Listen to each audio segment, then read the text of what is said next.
1 Samuel 17. The Philistines gathered their troops for battle. They assembled at Sukkah in Judah. They camped in Ephes Dammim, between Sukkah and Azekah. Saul and the Israelite army assembled and camped in the valley of Elah, where they arranged their battle lines to fight against the Philistines. The Philistines were standing on one hill and the Israelites on another, while the valley between them. Then a champion came out from the camp of the Philistines. His name was Goliath. He was from Gath. He was close to 7 feet tall. He had a bronze helmet on his head and was wearing scale body armor. The weight of his bronze armor was about 5,000 shekels. He had bronze skin guards on his legs, and a bronze javelin was slung over his shoulder.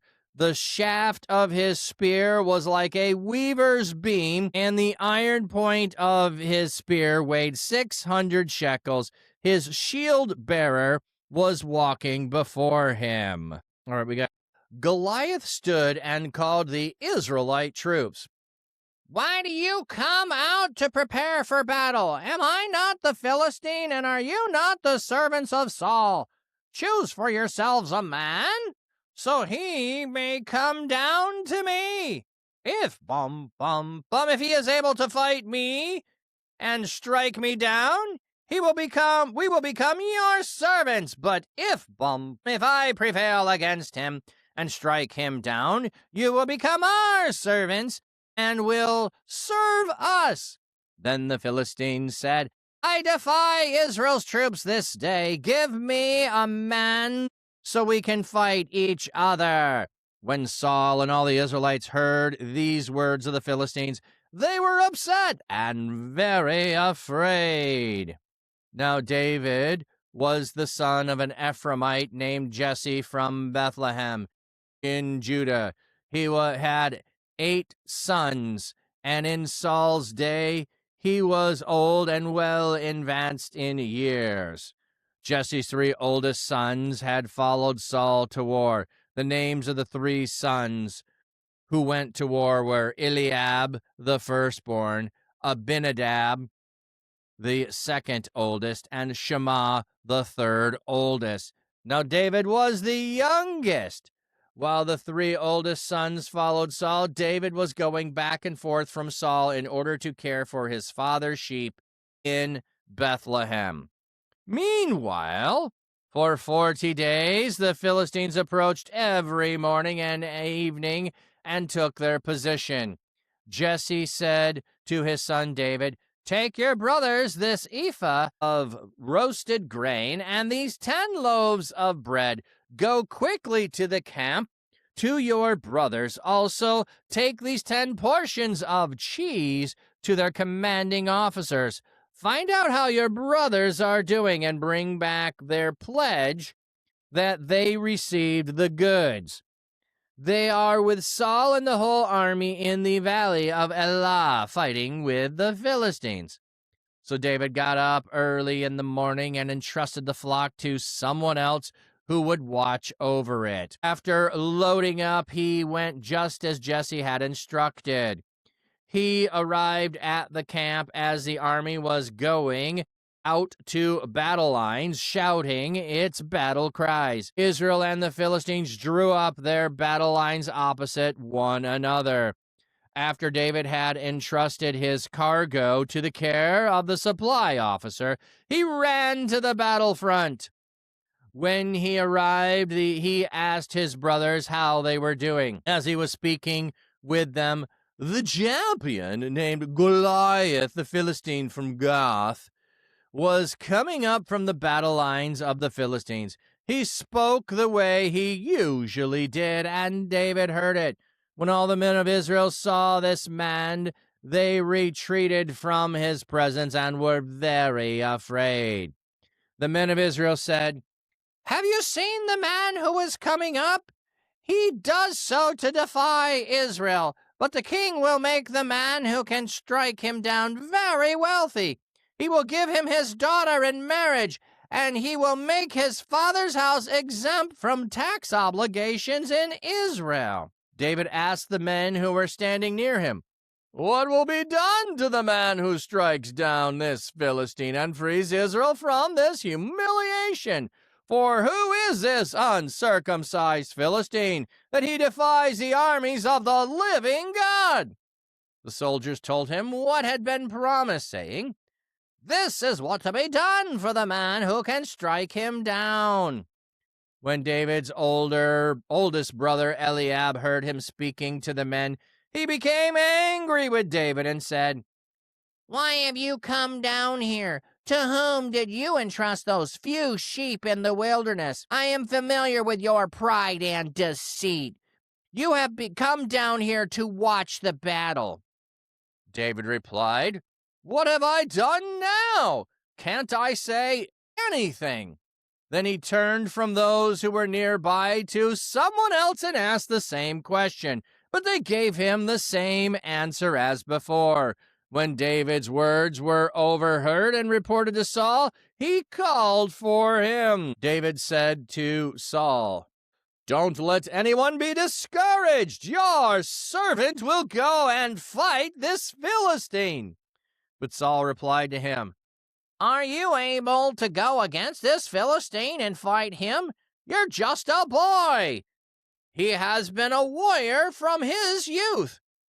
David replied to Saul, "Your servant has been a shepherd for his flock. Whenever a lion or a bear would come to carry off a sheep from the flock, I would go out and strike it down and rescue the sheep from its mouth. If if it rose up against me, I would grab it by its jaw and strike it and kill it. Your servant has struck down both the lion and the bear.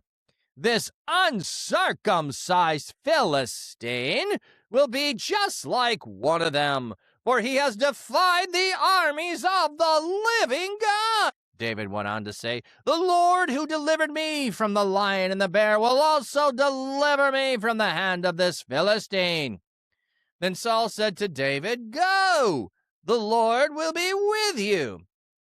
Then Saul clothed David with his own fighting attire and put a bronze helmet on his head. He also put body armor on him. David strapped on his sword over his fighting attire and tried to walk around, but he was not used to them. David said to Saul, "I can't walk in these things, for I'm not used to them." So David removed them, and he took his staff in his hand, picked up 5 smooth stones from the stream, placed them in his pouch of his shepherd's bag, took his sling in hand, and approached the Philistine. The Philistine with his shield bearer walked in front of him, kept coming closer to David. When the Philistine looked carefully at David, he despised him, for he was only a ruddy and handsome boy. The Philistine said to David, "Am I a dog that you come at me with sticks?" Then the Philistine cursed David by his gods. The Philistine said to David, "Come here to me, so I can give your flesh to the birds of the sky and the wild animals of the field."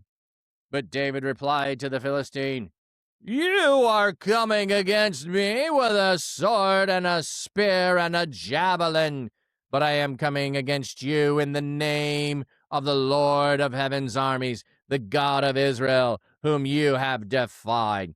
This very day the Lord will deliver you into my hand. I will strike you down and cut off your head. This day I will give your corpse of the Philistine army to the birds of the sky and the animals of the land. Then all the land will realize that Israel has a God, and all this assembly will know that it is not by sword or spear that the Lord saves, for the battle is the Lord's, and he will deliver you into my hands."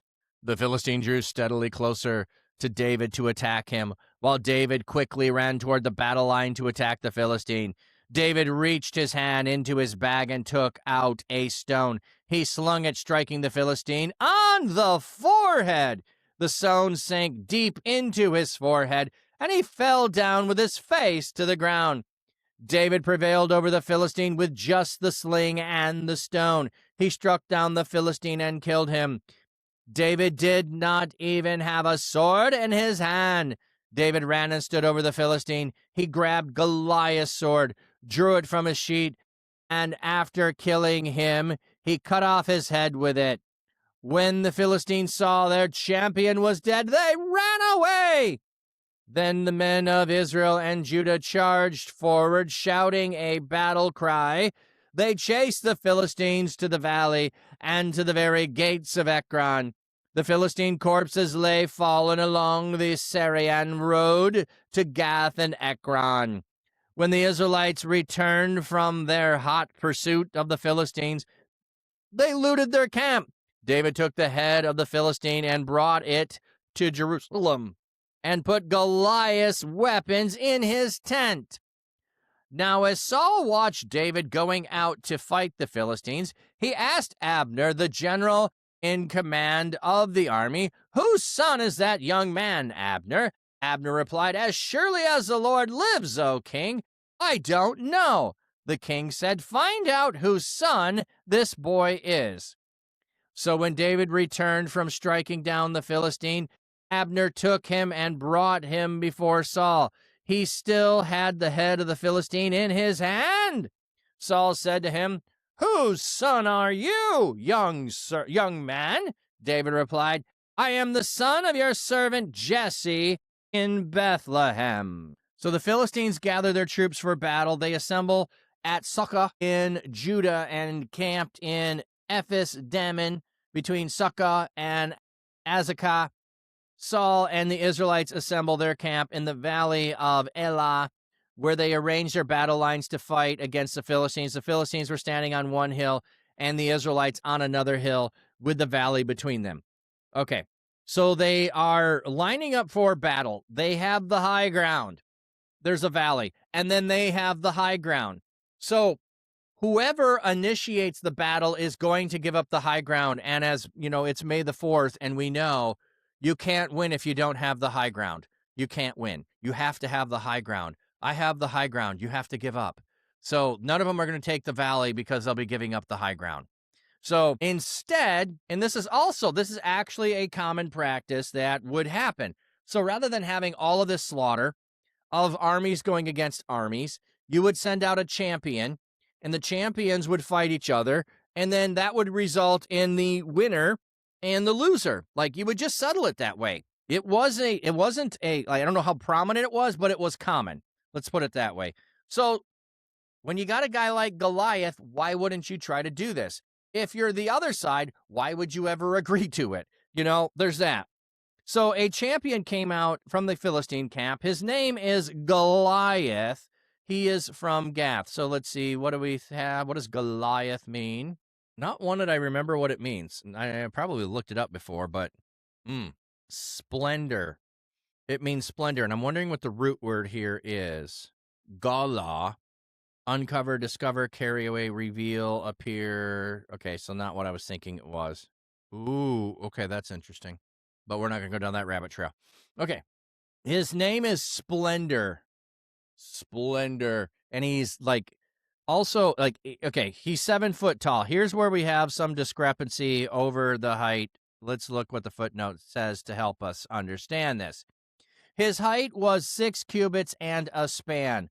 The Septuagint and the Qumran manuscripts of 1 Samuel and Josephus read 4 cubits and a span. A cubit was approximately 17.5 inches. A span was half of that. So the Masoretic text places Goliath at 9.5 feet tall. The NIV 84 and others say over 9 feet tall. Some go with 9 feet 4 inches. Okay. TV nearly 3, while the other textual witnesses place him at 6 feet 7 inches. NAB 6.5 feet. Note too that a cubit was adjusted through history, so attesting it in Babylon. If the cubit measuring Goliath were reckoned as a cubit of Moses, his height would be 6 cubits and a span would be approximately 7 feet 9 inches. This is one of the many places in Samuel where the LXX and the Qumran evidence seems superior to the Masoretic text. It is probable that the scribes' eye skipped briefly to the number 6 a few lines below. In a similar environment of letters, the average Israelite male at the time was 5 feet 3, so 6 feet 7 inches would have been a very impressive height.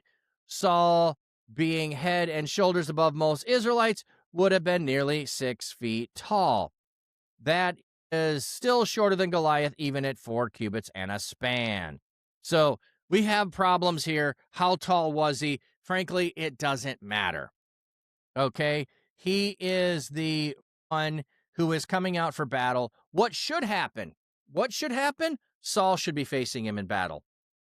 Saul should be facing him in battle. Why? Because Saul is a foot taller than everyone else. Saul is the impressive warrior. Also, what did people ask for? They asked for a king to go out and fight their battles for them. Saul is not living up to what the people wanted. He should be going out to fight him. So the battle should happen. It should be between Saul and Goliath. And Saul's like, I can't take him. I couldn't do it. Now, it doesn't tell us any of this. But how do we know that? Because Saul doesn't do it. If Saul thought he could, Saul would have went and done it. But he doesn't do it. He doesn't do it at all. Now we're going to get the scale of his armor and all of that. Like, you could go into this. I'm not going to. The thing I want to point out, he has a bronze helmet. He is wearing scale body armor. So he has scales on his chest. His body armor is scales. What animals have scales on them? Snakes. Snakes have scales on them. So he, and he has bronze on his head. There was the bronze serpent that was lifted up in the wilderness. So bronze, scale, he's a representative of, in some ways, the serpent. Don't read too much into it, but like, there's a parallel here of the coming against God that we see there. It's talking about his staff and all of that. Yeah, it's impressive. That's the point. That's why we're getting details, but I don't want to dive into that. He stood and called the troops. Why do you come out to prepare for battle? Am I not a Philistine? And you not servants of Saul? Choose for yourself a man who will come down to me. If you're able to fight and strike me down, we will become your servants. But if you prevail and I strike you down, you will be our servant. So it's a deal that is not like a good deal. Like, I'm not being, going up against Andre the Giant in his heyday and thinking I'm going to win. No, sir, not going to happen. I mean, Saul, whether Old Testament or New, is not a good guy. Yeah. Then the Philistines said, I defy Israel's troops this day. Give me a man so I can fight. So we can fight each other. Then Saul and all the Israelites heard the words of the Philistines. They were upset and very afraid. So God's army is afraid of one man. Like, this is the problem. Saul leading them impacts the people. As Saul goes, so goes the army. Now we're going to have a reintroduction of David. Now, David was the son of an Ephraimite Jesse from Bethlehem in Judah. He was the 8th son, and in Saul's days, he was old. This is speaking of Jesse, and well advanced in years. Jesse's 3 oldest sons, which were mentioned earlier, are fighting in the army. While the youngest son followed Saul, David was going back and forth from Saul in order to care for his father's sheep in Bethlehem. So, okay, that's just giving us a map there of Bethlehem. Why are we getting this information? Didn't we already know who David was and we just had the anointing of David? Why are we getting this told to us here? It seems redundant on some level, but that's also one of the things that we have. If things have started out as oral tradition, you also, when you're telling stories, repeat information. So you want to make sure that this is reiterated to you. So not surprised here that it's going to be repeated. It's going to help you to remember it, to repeat things. So David was the son of an Ephraimite named Jesse. We want to emphasize that. We're going to repeat it. So the 3 brothers, they're fighting in the army. Meanwhile, for 40 days, so 40 is a time of testing. Saul is being tested here. The army is being tested. Will they trust and rely on God? Why isn't Saul going and inquiring of God what he should do? Why isn't Saul going and inquiring of the priests? Why isn't Saul asking? He hasn't done this anymore. Samuel has left him, and he's stopped doing this. He's not going to God and inquiring of things. He's not saying, who should I send? He's not saying, should I go? He's not saying, should we go up for battle? So 40 days is a time of testing. They are being tested. They are failing the test. They are failing the test. But Jesse says to David, take to your brothers an ephah of roasted grain and 10 loaves of bread, so you can go quickly to the camp to your brothers. Also take portions of cheese to give to the commanding officers. I love the commanding officers are getting some cheese. It could possibly just be like some curds and whey, more like a cottage cheese than what we think of as cheese, but nonetheless, bringing gifts to them. So David is being sent to his brothers. He brings food for them to make sure they're provided for, and he brings cheese to the commanding officers. Find out how your brothers are doing and bring back their pledge that they receive the goods. So there is we need to bribe the commanding officer or other officers with stuff to make sure your brothers get what you actually are bringing to them. And their pledge take. This probably refers to some kind of confirmation that the goods arrived safely, bring back some assurance, some proof to show me that they are all right. So bring back a letter from them would be another way of doing it. Did you know that Psalm 22, verse 6, about a crimson worm may have, I haven't read it recently. They are with Saul and the whole army in the valley fighting. So that we just have they're there. So David got up early in the morning and trusted the flock to someone else to watch over it, to guard, to keep. Okay, so we just have someone else. Who? Who else? Well, the three brothers are at battle. It could be one of the other brothers. It could be a servant. It could be a cousin, relative. Who knows? He's entrusting it to someone else. After loading up, he went as Jesse instructed. He arrived at the camp as the army was going up the battle lines, shouting its battle cry. So they do this every morning and every evening. So I don't know if it took all day to get there, and this is the evening post that he's doing it, or it's the morning post. Maybe we'll get some info later on. So they're drawing up battle lines opposite each other. We already know what's happening, but David doesn't. So we get to see it again. After David entrusted his cargo in the care of the supply officer, he ran to the battlefront. When he arrived, he asked his brothers how they were doing. As he was speaking with them, the champion named Goliath the Philistine from Gath was coming up from the battle lines of the Philistines. He spoke in his usual way, and David heard it. So he's talking to his brothers. He's getting a report from them so that he can find out how they're doing. And the lines are lined up, and I imagine that Goliath is coming down the valley. He is giving up the high ground because they're going to stand and watch the battle if someone will ever come out to him. So it has happened for 40 days of defying and testing the Lord of Heaven's army. They retreated when they saw him from the presence and were very afraid. So he's not afraid they're going to come and attack. But they should have probably done this already. Unless God is waiting for David to come and do this. And so the 40 days of testing is they passed the test by staying resolved to not flee. Maybe they passed the test by resolving to not flee during this time. Southside TV Love. Okay, you got the prayer. So continuing, the men of Israel said, have you seen this man who is coming up? He does so to defy Israel, but the king will make the man who can strike him down very wealthy. He will give him his daughter in marriage, and he will make his father's house exempt from tax obligations in Israel. I love that last one.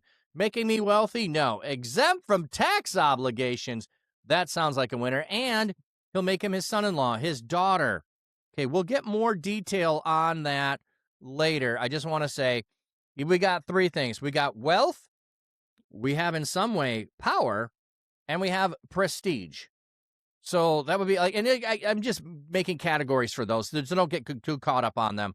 I'm making some distinctions there. So David asked the men. So the men of Israel are saying this. So does David hear it, or is this for us hearing? Then David asked the men who were standing nearby, what will be done for the man that strikes down this Philistine and frees Israel from this humiliation? Turns aside humiliation from Israel. Okay. For who is this uncircumcised Philistine that he should defy the armies of the living God?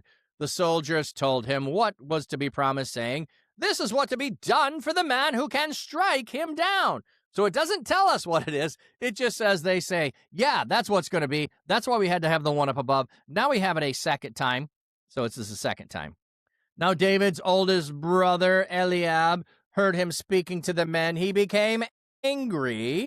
He became hot. Oh, yeah. So his face burned red is the image there. He's hot. Why have you come down here? To whom did you entrust the few sheep in the wilderness? I am familiar with your pride and deceit. You came down here to watch the battle. So he is giving false motives to his brother. The wickedness of your heart is the way he phrases this. Why does it say the wickedness of your heart? Let's actually go look at that. So this is verse 28, 17:28. I'll give you my thought right up front. Okay, so because God looks at the heart, so his brother is going to assess his heart. Spake unto the men, Eliab was kindled. His anger was kindled against David, and he said, why have you come down thus hither? And why, whom have you left those few sheep in the wilderness? I know Yada, the pride, Zadon, and the haughtiness of thine heart. Okay, so we have Lebed. So you can hear it, lub-dub, lub-dub, lub-dub, lub-dad. So you can hear heart there. Pride, Zadon. Look a couple of these up. Okay, so the badness, the evilness, the wickedness, the willfulness, sadness. Okay, it can be in one text. Sorrowful. So bad can lead to sorrow. Bad can lead to wickedness and evil. So it's a badness of quality or its intent making it evil. Let's look at the first use. And behold, 7 other kin coming up. So it's first use of the land and the badness. Saw the land of Egypt for badness. So we've got the dream there is the first use of it. What's the root here? Ra'ah, to be bad, evil. So it is to be. So, and then Ra'ah, short on Ra. So yeah, so we get the whole breaking down of that. Hopefully you can see that. Labad. So this ties into our conversation earlier with the heart being deceitful. Here is the word for it. So your heart, your mind, your understanding, your inner man, your mind, heart, soul, understanding. It can be used in any one of those connotations. Your conscience, your mind, your soul, your heart, your seat of appetites, your seat of emotion, your seat of courage, your heart being encouraged, integrity of heart. So who's using that? He is my brother in the integrity of heart and innocent on my hands. Have I done this? Oh, okay. So that's Sarai talking about Abraham. So she is innocent. Zadon. Okay. So prideful, arrogant, all of that stuff there. So going back here, his brother is accusing him of this. Why would his brother be accusing him of this? His brother is the oldest, and his youngest brother got anointed king. Do you think that I should believe anything that is said from him? That he's saying, you've just come up here to watch the battle.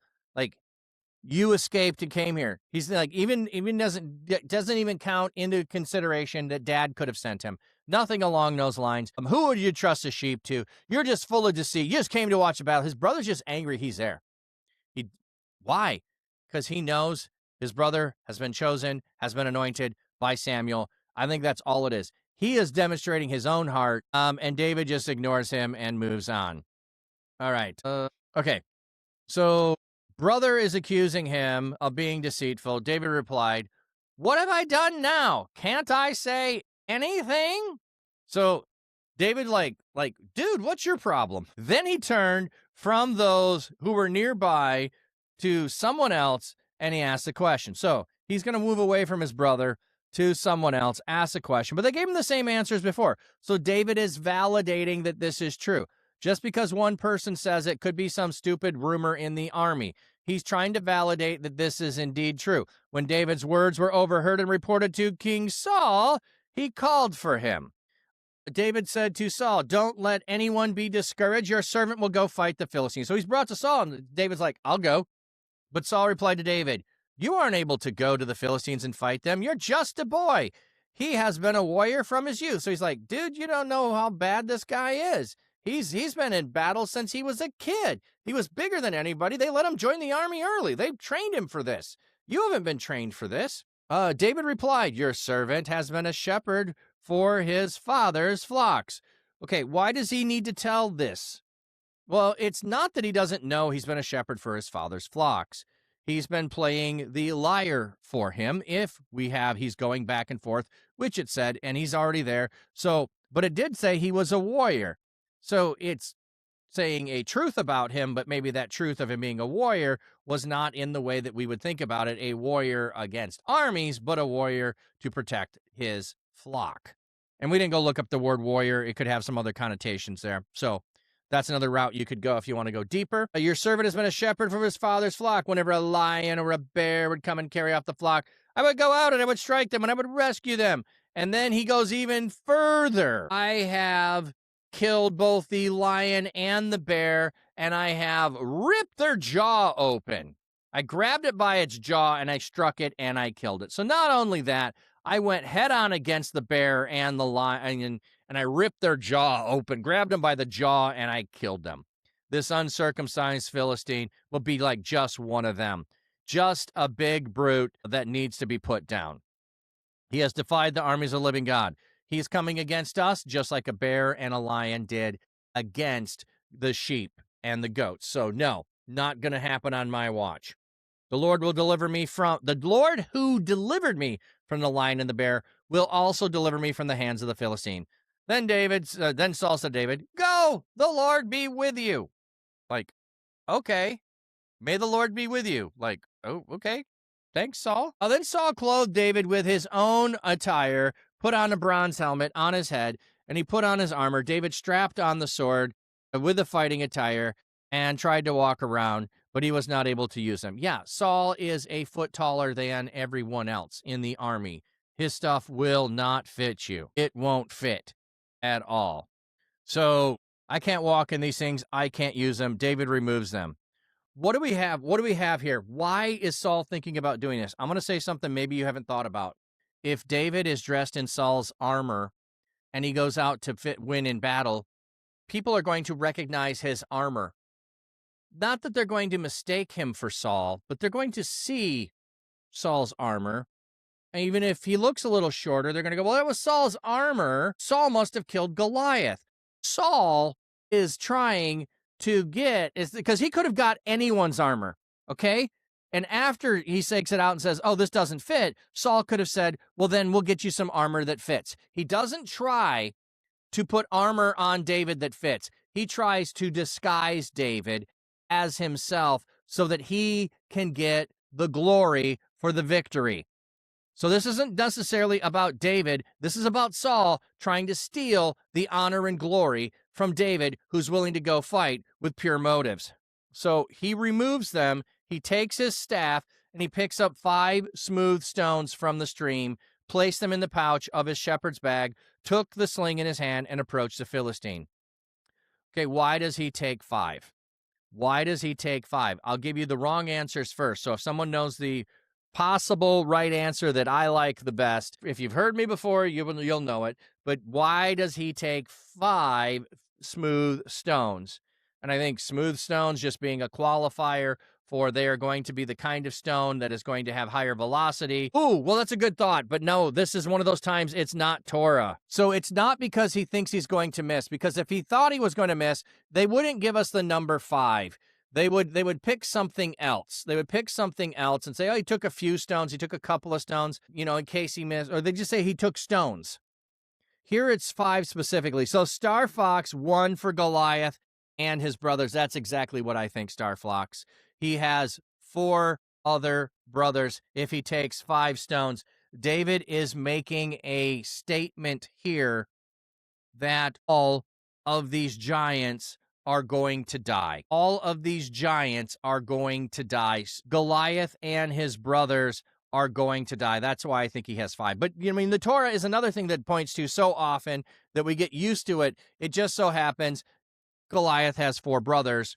There's a stone for each of them. It is a statement about confidence in God that not only is God going to slay Goliath for him, he is going to slay all of the giants of the Philistines that they face. So, Star Fox, glad that someone else knew that possibility. And again, it's a possibility. The text doesn't fully tell us that.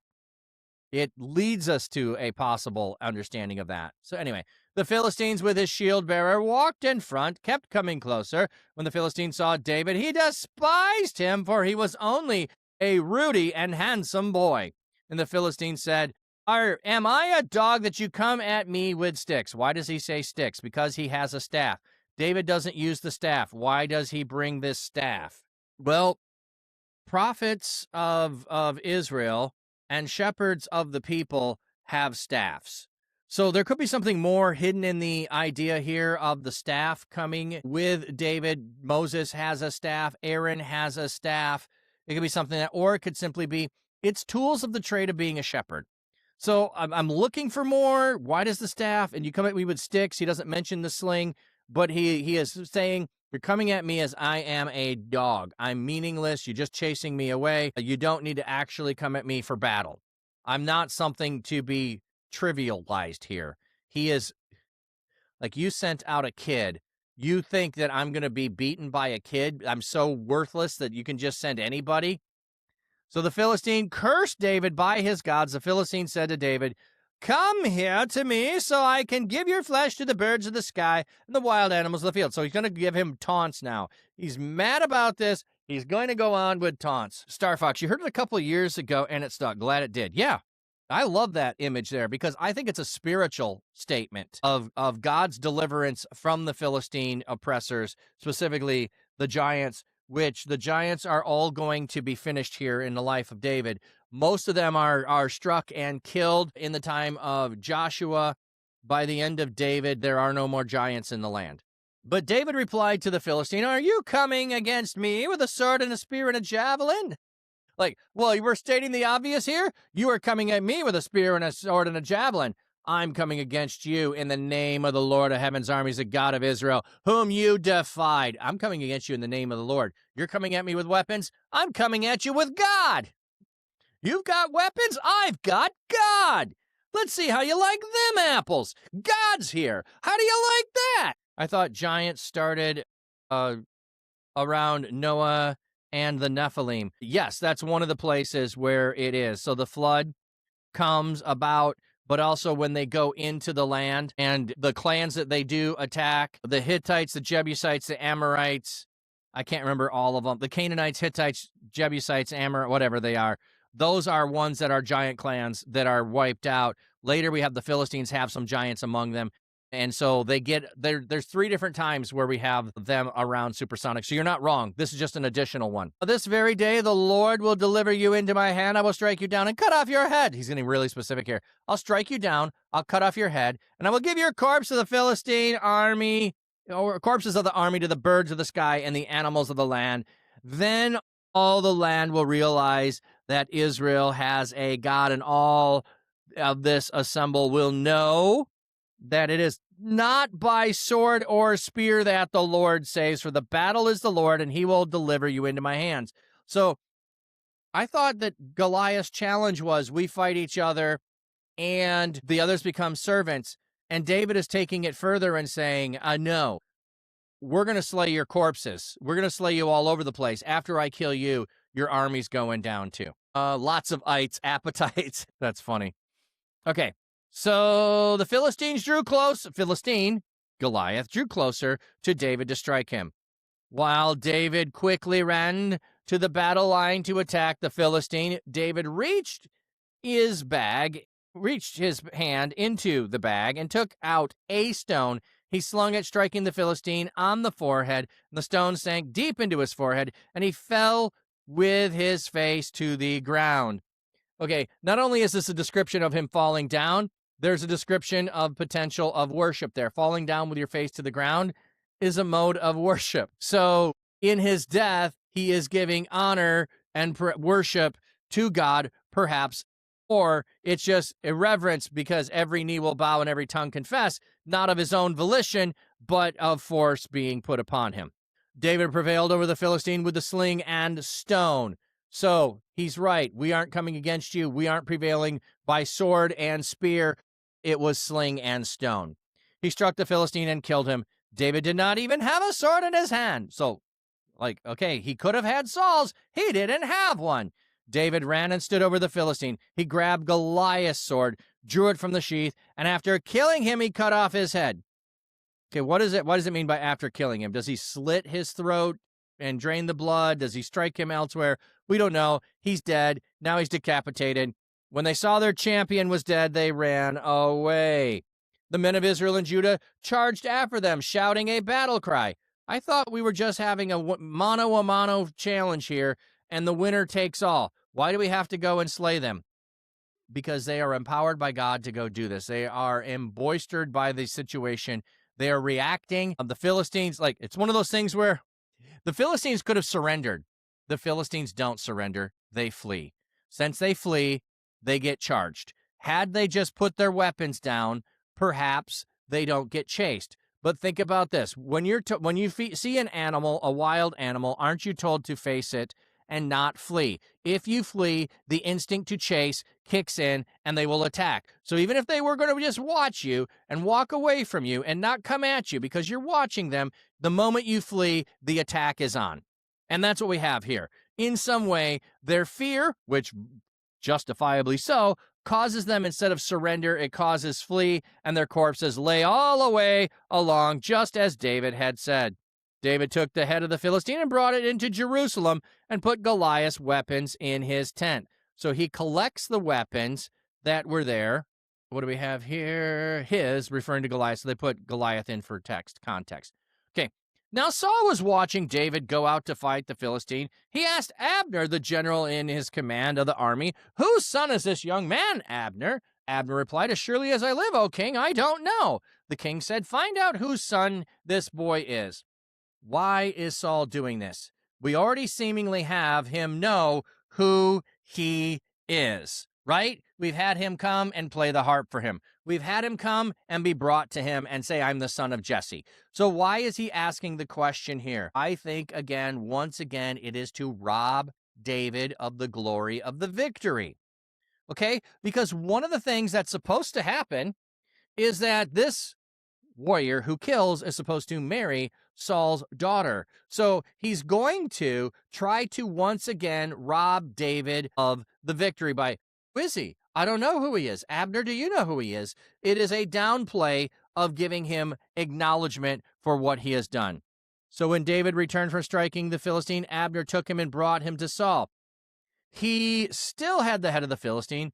Saul said to him, "Whose son are you, young man?" David replied, "I am the servant of Jesse in Bethlehem." We also have the narrator reminding us whose son he is. We have the repetition of, "I am the son of Jesse of Bethlehem. I am the son of Jesse of Bethlehem." You want to continually praise David, you keep repeating him and having him say his name. So there's that going on.